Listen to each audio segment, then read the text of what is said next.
est 19 h à Conakry. Bonsoir à toutes, bonsoir à tous. Bienvenue dans le club de l'actu sur Espace TV, mais aussi sur la radio Espace, la 99.7. Chaque dimanche, vous le savez, nous revenons sur les faits marquants de l'actualité avec des acteurs sociopolitiques. Ce soir, on reçoit pour vous comme invité Mamadi Troakaba. Il est juriste, analyste politique, à qui on dit bonsoir et bienvenue. Bonsoir, merci. Bienvenue à vous. Merci. Également avec nous, Dr Soriso, il est membre du RPG Arc-en-Ciel, le parti au pouvoir. Nous lui disons bonsoir et bienvenue. Bonsoir, bonsoir à vos auditeurs. Dr Dansa Kourouma est avec nous, président du CNOSC, à qui on dit bonsoir. Bonsoir. Et bienvenue au pays. Merci. Voilà. Faya François Bourouno du PDN est avec nous. Bonsoir à vous et bienvenue. Oui, bonsoir. Merci. Voilà. Avec nos invités, on parle du SLEG avec la grève en cours. La question que l'on se pose, est-ce que le SLEG a encore des ressources pour tenir longtemps face à ce que décide le gouvernement par rapport à cette grève en cours? On en parle avec nos invités. Également, on parle de ce gel de salaire de quelques enseignants. Autre actualité majeure, c'est la politique avec les manifestations empêchées de l'opposition, les militants qui semblent se démobiliser peu à peu. L'opposition est-elle à bout de souffle? On essaie de le savoir dans cette émission, le Club de l'Actu. On parle également de Jean-Marc Teliano qui récemment a fait un revirement puisqu'il a pris la parole au nom d'Alpha Condé. C'était à l'INSAN du côté de Kindia. Pour clore, on parle de Kassori Fofana à la 28e journée nationale de la jeunesse. Le Premier ministre est hué par des jeunes en colère. Donc on parle de manipulation venant du SLEG. On essaie de le comprendre avec l'un de nos invités ici présent qui est proche de Kassori, en la personne de Dr Soriso qui va nous en expliquer davantage. Voici ainsi planter le décor. On se retrouve juste après cette transition pour le développement. Club de l'actu, on entame tout de suite avec l'opération d'assainissement de la ville de Conakry. Forcément, parmi vous, quelques-uns ont été confrontés à des difficultés pour arriver dans ce studio. On va essayer de le comprendre. Je commence par Faya François Bourouno, qui a été contraint d'emprunter un taxi-moto pour être là. Votre regard sur l'opération d'assainissement les derniers samedis du mois? Écoutez, assainir la ville de Conakry est toujours une très bonne chose, mais c'est la méthode choisie qui ne semble pas être la meilleure pour produire les résultats escomptés. Nous pensons que le premier communiqué parlait des derniers samedis de chaque mois, mais nous avons constaté ces derniers temps un revirement, n'est-ce pas, une revue du calendrier par le gouvernement lui-même, sans donner d'amples explications. Et puis deuxièmement, on constate des pratiques discriminatoires. Hier soir, j'ai constaté une opération de distribution des laissez-passer. Ça veut dire qu'on donne les laissez-passer à qui? À qui on n'est-ce pas? donne ces laissez-passer? Pourquoi? N'est-ce pas? J'ai vu un groupe de jeunes, c'était à Anta ici, de monsieur à la station Total d'Anta. Ils étaient en train de distribuer les laissez-passer. Et c'était des laissez-passer qui avaient le sceau du gouvernement. Wow. Donc ça veut dire déjà que les pratiques discriminatoires commencent, alors que... À les autorités ou à qui on les distribue? J'ignore leur statut, sincèrement, j'ignore leur statut. Mais c'est des pratiques à dénoncer, parce que s'il faut amener tout le monde à cette opération, tout le monde doit s'impliquer, même ceux qui sont membres du gouvernement. Les pays dans lesquels de telles initiatives marchent, même parfois le président de la République participe. C'est le cas du Rwanda, où le président de la République est le porte-flambeau des opérations chaque fois qu'il sort pour faire de l'assainissement. Donc pour nous, encore une fois de plus, la question d'assainissement de la ville de Conakry et de certaines villes de ce pays, c'est une question structurelle. Il faut un schéma directeur clairement défini pour que maintenant nous essayons de voir à l'intérieur de ce schéma quelles sont les actions spécifiques, y inclut ce format populaire de ramassage des ordures et d'évacuation des ordures. C'est important qu'on fasse le bilan de l'opération après quelques mois tout de même. Est-ce qu'il y a un impact véritable sur le terrain, Mamadi Troakaba? Oui, je trouve qu'il y a un impact. L'impact, c'est d'abord la conscience des citoyens. Déjà, on commence à s'habituer que tous les derniers dimanches du mois, les derniers samedis du mois, bien entendu, sont consacrés à l'assainissement de la ville. Ça, c'est déjà un acquis. Mais l'impact recherché, est-ce qu'il a été retrouvé? Parce que Conakry demeure toujours sale et généralement, le reproche qu'on fait au gouvernement, c'est qu'on bloque la route, mais par après, il n'y a pas d'impact sur le terrain. C'est une évidence ce que vous dites. C'est vrai que ce que font les membres du gouvernement, cela ne peut pas vraiment permettre de nous débarrasser de tout l'état d'immondice que nous avons à travers la ville, ça c'est une évidence. Mais le fait déjà que les citoyens aient vraiment présent à l'esprit que l'assainissement de la ville est un devoir d'abord civique et le bon exemple est donné par les autorités, ça c'est un impact positif. Mais ce que disait M. Bruno, je le rejoins, il faudrait quand même que la méthode soit encore plus appropriée pour ne pas que ce que nous saluons fasse produisent d'autres conséquences qui soient encore néfastes. Parce que imaginez aujourd'hui, pratiquement le samedi, les élèves n'ont pas pu se rendre dans les écoles. Des banques sont restées fermées. Des banques fermées, les écoles, pour la plupart, n'ont pas. C'est un problème. Sinon, c'est vrai, ce qui se passe maintenant est conforme à l'article 16 de notre Constitution, qui dispose que chaque personne a droit à un environnement sain et durable. Donc, voir que l'exemple est donné par les autorités ne peut être qu'un signe salutaire, vraiment qu'une démarche salutaire, mais il faudrait quand même que les méthodes qui soient encore utilisées soient appropriées, soient adaptées pour éviter naturellement que nous soyons encore des victimes et d'une initiative que nous saluons. Et donc, qu'on revoie un peu ces méthodes-là et que d'autres mesures soient prises pour encore adapter la mesure à la grande satisfaction des Docteur Sorisso, on a entendu Kassori Fofana, lors d'une interview à la RTG, dire que dans les jours à venir, qu'on confierait l'assainissement de Conakry à des entités privées, ce qui n'est pas le cas encore.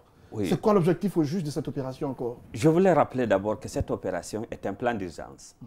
Ce plan d'urgence, il est sur 6 mois. C'est qu'à l'avènement du gouvernement de Dr Ibrahima Kassori Fofana, nous étions devant une situation où nous étions complètement assiégés par les ordures. Pour éviter les maladies liées... Ce qui n'a pas changé aujourd'hui. Laissez-moi venir. Oui. Pour éviter ou pour prévenir certaines maladies qui sont directement liées à la présence massive des ordures dans notre quotidien, notamment les maladies hydriques, le choléra et autres, le gouvernement a décidé de mettre en place ce plan d'urgence. Et ce plan d'urgence comprend 2 dimensions. L'implication des autorités au plus haut niveau, mais aussi la participation de la population. Je conviens avec vous que ce plan n'est pas parfait, mais il fallait commencer quelque part. Au fait, nous sommes dans une situation en Guinée où on veut atteindre la perfection sans partir vers la perfection. La perfection ne peut pas tomber du ciel. Je suis d'accord que ce plan comporte énormément de lacunes, mais vous conviendrez avec moi qu'il a permis de diminuer la quantité de déchets. À quel niveau ça a été diminué? Parce que je ne vois pas. À tous les niveaux. Je ne vois pas d'endroit où ça a été diminué. À tous les niveaux. Citez-nous quelques-uns. Je vous dis clairement que vous êtes de mauvaise foi. Quelques points noirs qui ont été débarrassés. Je vous dis clairement que vous êtes de mauvaise foi. Je n'en vois pas du tout. Non, attendez. Je vous dis clairement que vous êtes de mauvaise foi. Allez-y. Je ne dis pas que ce plan a permis de rendre Conakry ville propre. C'est pas ce que j'ai dit. Non. Vous disiez que ça permet de diminuer considérablement. Laissez-moi aller au bout de mon raisonnement. Il y a beaucoup d'endroits. Ça n'a pas diminué. Il y a beaucoup. Je vais vous dire, ce que vous oubliez. Moi, je cite des exemples. Hein. Ce que vous oubliez, c'est que la production de déchets est une production quotidienne. Vous ramassez aujourd'hui. Cela ne signifie pas que demain, on ne peut pas retrouver les mêmes déchets. C'est un processus de production continue. L'objectif alors de l'opération. L'objectif principal. On peut le faire sans bloquer la circulation. L'objectif principal de l'opération, c'était de diminuer l'état d'immondice pour éviter que Conakry ne plonge dans une autre épidémie liée à la présence massive de déchets. Est-ce qu'au bout de 4 mois, l'opération dure 6 mois, on est à 4 mois pratiquement. Jusqu'à date. Est-ce qu'on a atteint l'objectif escompté? Jusqu'à date. Oui. Certaines épidémies, zadis connues à Conakry, liées à la saleté, n'ont pas été enregistrées aujourd'hui en Guinée. Comme quoi par exemple? Comme le choléra. Aucun cas de choléra n'a été révélé à Conakry. Si vous en connaissez, vous pouvez me dire. Docteur, vous ne pouvez pas dire qu'aucun Guinéen n'a été atteint de choléra. Je dis à Conakry. Sur la base de quoi vous le dites? Je ne suis pas au courant. Sur la base de quoi? Vous ne pouvez pas être au courant de tout? Non, à ma connaissance, non. Il n'y a pas eu de cas de choléra. Dieu merci. S'il y avait eu choléra, vous et moi, on serait au courant. Parce que c'est une épidémie contagieuse. Non, attendez, c'est une épidémie contagieuse. Heureusement qu'on a un docteur parmi Deuxième élément. Qui va nous aider à comprendre la chose. Cette histoire de distribution de laissez-passer, que j'ignore. Et je suis pourtant très proche des autorités. Malheureusement, je n'en ai pas eu. Je n'en ai pas eu connaissance non plus. Il est possible qu'il y ait eu des distributions de laissez-passer. Mais pour ramasser les ordures aussi, il faut des camions, y compris des camions privés.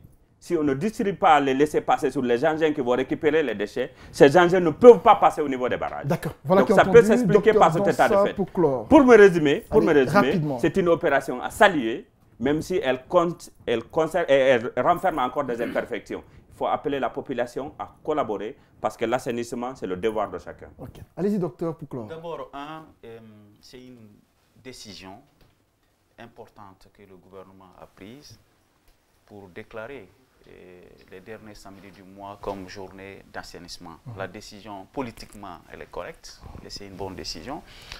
les mesures d'application posent problème, l'évaluation de l'impact pose problème. D'ailleurs, l'impact même de la mesure pose problème. Ça, c'est du point de vue structurel. Ce n'est pas l'apanage de Kasserine ou d'autres. En fait, l'État guinéen a ce problème de paramétrage, n'est-ce pas, de l'impact des actions qu'il initie. Aujourd'hui, je vais analyser à deux angles. Premièrement, est-ce que les tas d'immondices ont diminué? La première question que je me pose. Mon frère dit que c'est une mesure d'urgence, je suis d'accord avec lui. L'esprit de la mesure existe, il est pertinent, mais il n'est pas suivi par la population. C'est seulement quelques jeunes qui sont proches de la politique, qui sont mobilisés sous les axes pour balayer. J'ai parcouru des quartiers pour venir ici, et je n'ai vu personne en train de balayer devant sa cour. Donc sur ce plan, en matière d'engagement civique, la mesure pose un problème d'appropriation par les populations. La deuxième chose pour moi, c'est les montagnes d'immondices qui existent n'ont pas baissé. Nous avons vu des cargaisons d'ordures par-ci, par-là. Et pourquoi ne pas accentuer ces mesures de déplacement des ordures la nuit pour permettre, comme ça se fait dans les grandes capitales, la nuit à une certaine heure, entre 1h, 6h du matin, les camions peuvent circuler pour débarrasser. Et la journée, ça sera juste pour balayer, n'est-ce pas, les différents allées. Alors, la dernière chose que je fais observer, quel est le coût de cette campagne, de ce plan d'urgence? J'aimerais bien le savoir, parce qu'il y a un plan directeur d'assainissement de la ville de Conakry. Et des montants sont forcément décaissés. Bien sûr. Est-ce que Soriso peut nous aider à savoir par rapport au montant Malheureusement, non, je ne suis pas au courant de montant dégagé. C'est une opération volontaire et volontariste qui implique à la fois l'État, mais aussi les populations. Aucun fonds n'est débloqué pour ça. Même s'il peut y avoir des fonds, parce que techniquement, il faut mobiliser des ressources pour le faire. Mais ce n'est pas un budget alloué au fonctionnement de toute une opération. Dans sa clause, vous allez continuer. Allez-y rapidement. Mon point de vue là-dessus, je ne suis pas en train... Là où je suis d'accord avec Souri, c'est que quand on veut aller vers la perfection, il faut commencer par poser des petits actes sur ce plan. Mais il faut qu'on soit rigoureux. Nous sommes dans une situation où tous les centimes qui sortent dans les caisses de l'État, dans un contexte de rareté, n'est-ce pas, des fonds, on doit savoir où ça va exactement. Mais la dernière chose, M. Kaba a parlé de conscientisation citoyenne. C'est un objectif, c'est un but ça. Il n'est pas encore atteint. Parce que les gens ne sortent pas. Moi, les 3 premières campagnes, je sortais dans mon quartier pour balayer la route qui passait devant chez moi. Tous les voisins le savaient. Moi-même, je prenais les balais, personne ne m'a accompagné. Et les ordures qui passent devant chez moi ne sont pas produites par moi. Ça quitte en haut et ça descend vers chez moi. C'est pour dire, il faut réfléchir à la stratégie.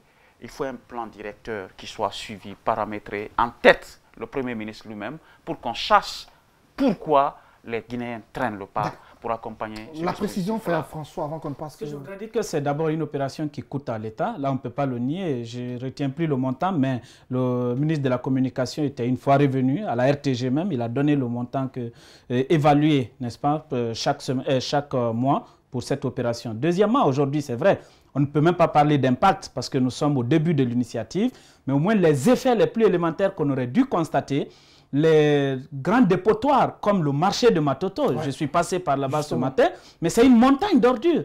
La moindre des choses à court terme, c'était de dégager d'abord ces grands points de rassemblement d'ordures, n'est-ce pas? Là, on pouvait dire que oui, à court terme, ces effets-là sont visibles. Parce que les autres aspects d'assainissement à l'intérieur des quartiers, des ruelles et autres, ça, il faut du temps. Nous sommes d'accord. C'est pourquoi nous parlons effectivement de schémas directeurs, n'est-ce pas, qui puissent tenir compte de tous les paramètres. À des endroits, même si vous balayez tous les jours, chaque heure, tant que l'aménagement du territoire ne s'implique pas, ça ne peut pas marcher. Aujourd'hui, il y a des maisons, il faut casser, n'est-ce pas, pour créer des couloirs d'évacuation, n'est-ce pas, pour que certains endroits soient assainis. Donc il y a autant d'éléments comme ça qui sont... Rapidement. Il faut que les collectivités locales soient vraiment mises en place et qu'elles fonctionnent. L'assainissement appartient aux collectivités locales. Mais il y a un autre aspect aussi qui est important, c'est qu'on peut traverser 2 quartiers à Conakry sans trouver un dépotoir. Personne ne peut dormir avec les ordures ce soir. Donc la question de dépotoir est un véritable problème. Il y a le cas de l'axe, la route Le Prince, et les gens sont obligés de mettre les ordures sur le trottoir.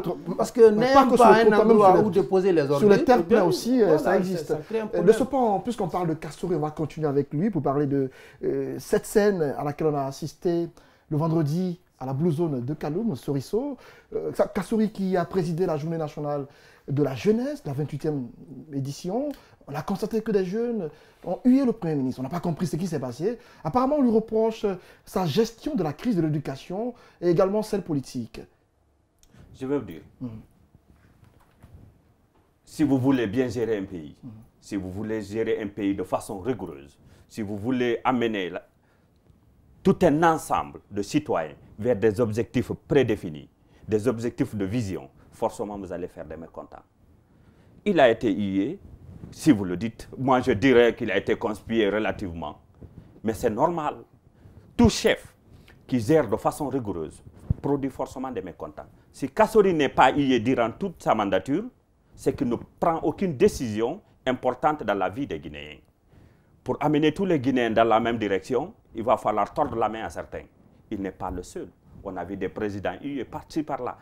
Tout chef qui veut mettre la rigueur, qui veut amener le changement dans son pays, doit s'attendre à être hué à des moments donnés. C'est normal, ça va dans le sens normal des choses. Certains de ces jeunes à notre micro disent par exemple que nos enfants sont à la maison et Kassouri a l'air de ne pas s'en soucier.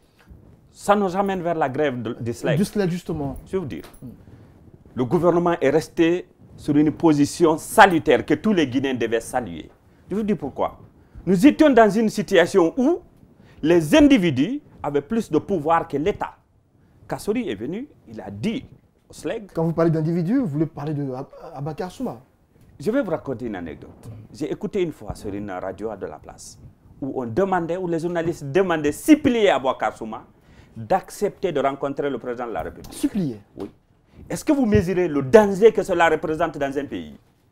Un pays, il faut le respect de l'autorité de l'État. Seule l'autorité de l'État peut garantir la sécurité et le bien-être de l'ensemble des citoyens. Si un simple individu doit être supplié pour qu'il rencontre le premier magistrat du pays, on va vers la dérive.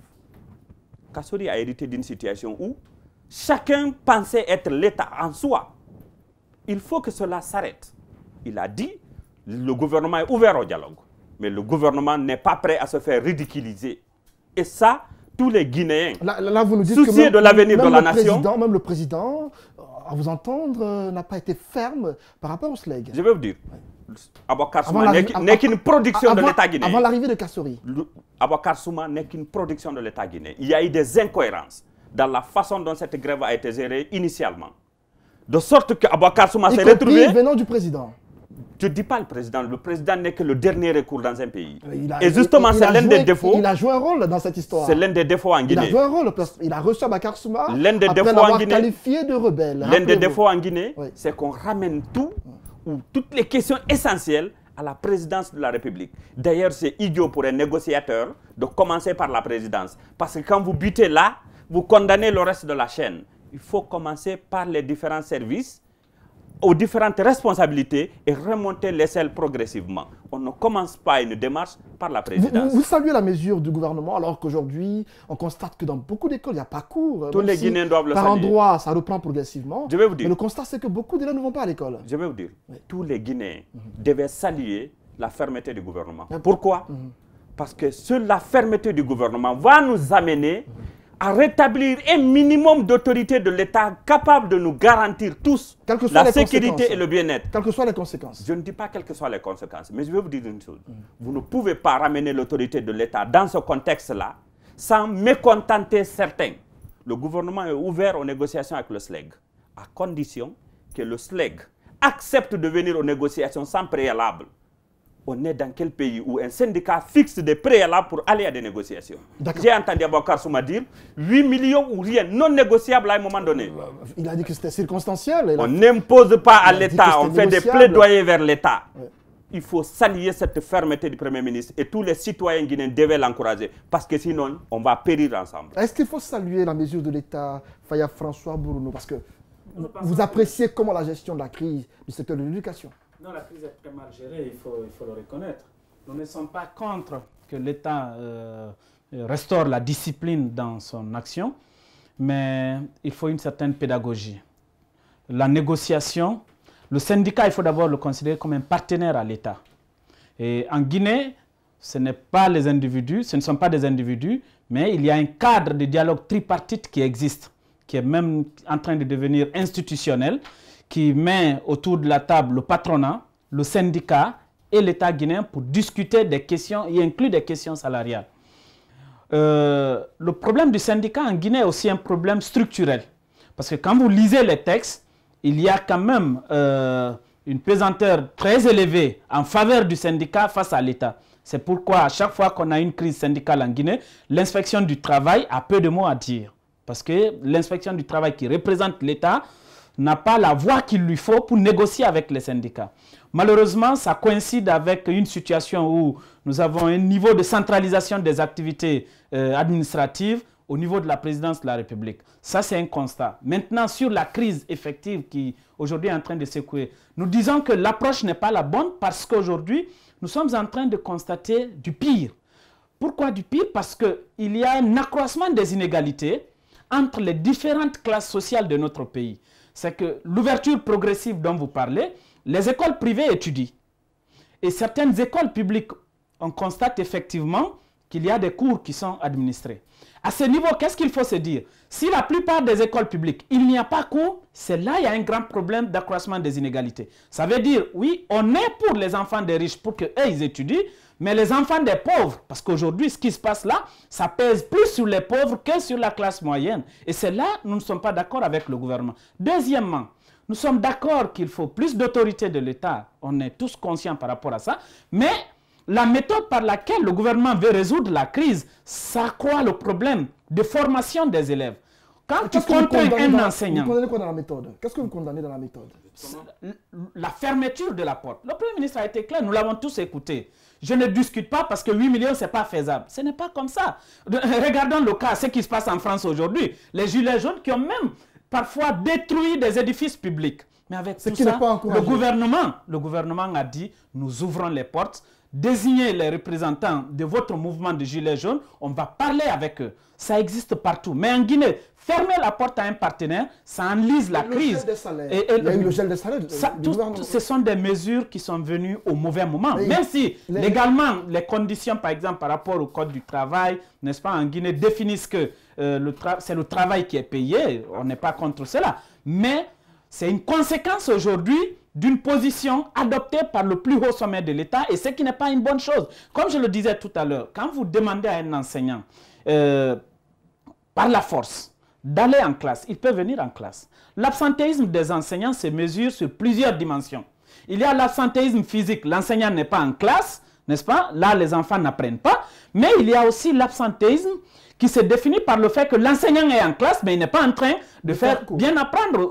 Parce que s'il est là par contrainte, n'est-ce pas? Les élèves ne vont pas bien apprendre. Il faut qu'on tienne compte du fait qu'aujourd'hui, la construction du capital humain est un pilier incontournable pour le développement économique et social de notre pays. D'accord. Docteur Dansa Kourouma, parlons toujours des mesures de l'État. On a parlé du gel des salaires, mais il y a aussi les manifestations du SLEG empêchées systématiquement partout dans le pays. Et des enseignants ont même été condamnés pour faire de grève, pour faire de manifestations. D'abord, condamnation pour faire de grève est illégale. Si le syndicalisme n'a pas été pris en train de commettre des actes qui peuvent être assimilés à des infractions de droit commun, on ne peut pas arrêter un syndicaliste qui va à un sitting. On parle d'attroupement illégal. Tout à fait. C'est la politisation de la crise. Alors, la deuxième chose, là où je suis d'accord avec mes dévanciers, les Guinéens ont un impérieux besoin de rétablissement de l'autorité de l'État. Il faut qu'on ait... Le rétablissement de l'autorité de l'État ne veut pas dire qu'on va tomber à bras raccourcis sur une entité qui est en train de revendiquer, n'est-ce pas, une situation bien définie. Alors, la personnalisation de la crise, je l'ai personnellement dénoncée. J'ai eu l'impression que c'était une guerre d'ego. Le SLEG a manqué de pédagogie aussi. On parle que le gouvernement a manqué de pédagogie, mais le syndicat aussi a manqué de pédagogie. Alors, on ne peut pas demander à un gouvernement 8 millions ou rien.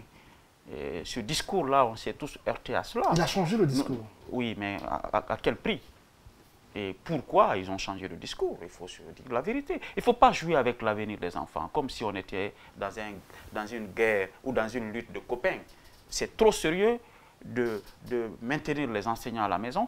L'impact de ça sur l'avenir de la Guinée, à court, à moyen, à long terme, est incommensurable. Donc, une fois encore, le gouvernement ne doit pas se faire attirer dans une pièce de ce genre. Ils ont affaire à des interlocuteurs qui ne réalisent pas la conséquence véritable du fait que les enfants ne vont pas à l'école. Et le gouvernement qui est censé garantir l'accès de tous à une éducation de bonne qualité a un devoir constitutionnel de pouvoir prendre les mesures nécessaires pour que cette crise s'arrête. On ne dit pas que le SLEG, c'est le blanc-seing, c'est le parfait sein dans cette crise. Il y a un problème même de niveau, de capacité et de niveau de négociation. Il y a un problème de capacité à porter ces revendications dans un langage qui puisse être un langage accepté. Donc, il y a un travail à faire. Le système, le mouvement syndical guinéen a besoin de formation, a besoin d'une restructuration profonde pour les permettre de comprendre un certain nombre d'enjeux politiques, socio-économiques. On a l'impression que le gouvernement Kassory a tendance à réussir dans sa mission, parce qu'à la différence du gouvernement précédent, il n'y a pas beaucoup de manifestations venant des parents d'élèves. En tout cas, on a comme l'impression que chacun accepte la situation telle qu'elle est. Alors, c'est une stratégie qui, si le gouvernement n'anticipe pas sur les mesures correctives, c'est les inégalités qui vont impacter négativement sur le niveau des élèves. Je suis d'accord avec François, il y a un problème qui se pose aujourd'hui, c'est que les enfants des pauvres, dont la majorité étudient dans les écoles privées, n'ont pas accès aux cours. Public plutôt. Au public n'ont pas accès aux cours, je me rectifie. Et c'est nous tous qui avons nos enfants.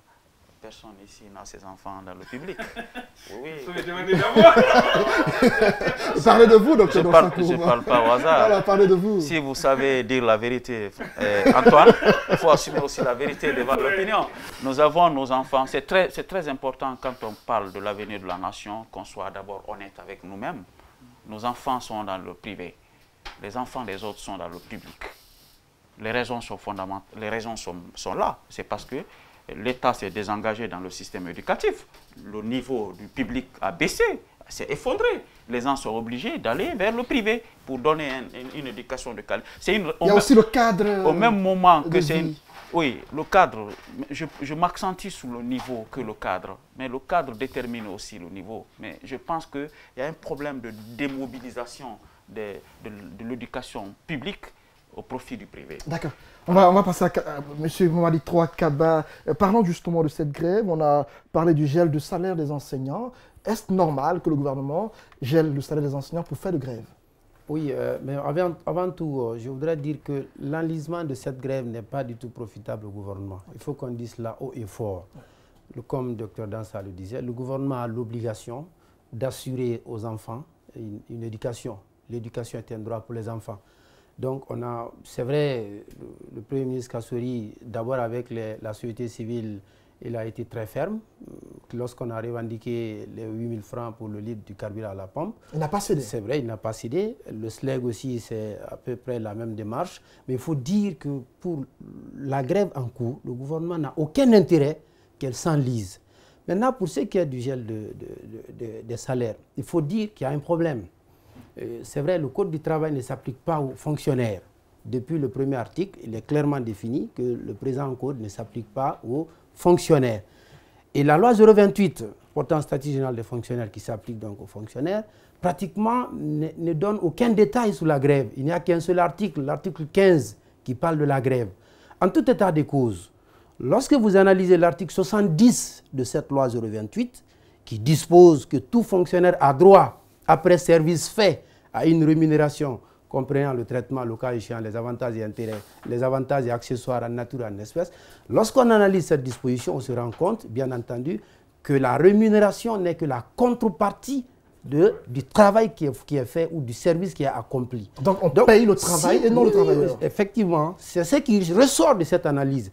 Même si, comme M. Bruno le disait, dans le Code du travail, cela est explicitement dit, l'article 431.8, que pendant la période de grève, qui est une cause de suspension du contrat de travail, l'employeur est dispensé de verser aux salariés la rémunération correspondante. Ça, c'est dit clairement dans le Code du travail. Mais la loi 028, comme je dis, qui s'applique aux fonctionnaires, a analysé l'article 70, on se rend compte effectivement que le fonctionnaire qui n'a pas accompli le service n'a pas droit à la rémunération. D'accord. Il y a aussi l'arrestation et la condamnation d'enseignants pour manifestation. À l'Abbé, il y a eu 15 enseignants qui ont été condamnés à 6 mois de prison à sortir de sursis. Il faut à Ouzéré-Koré, à Conakry aussi. Il faut dire clairement, si ces enseignants ont été pris dans la commission d'une infraction, ils peuvent être sanctionnés.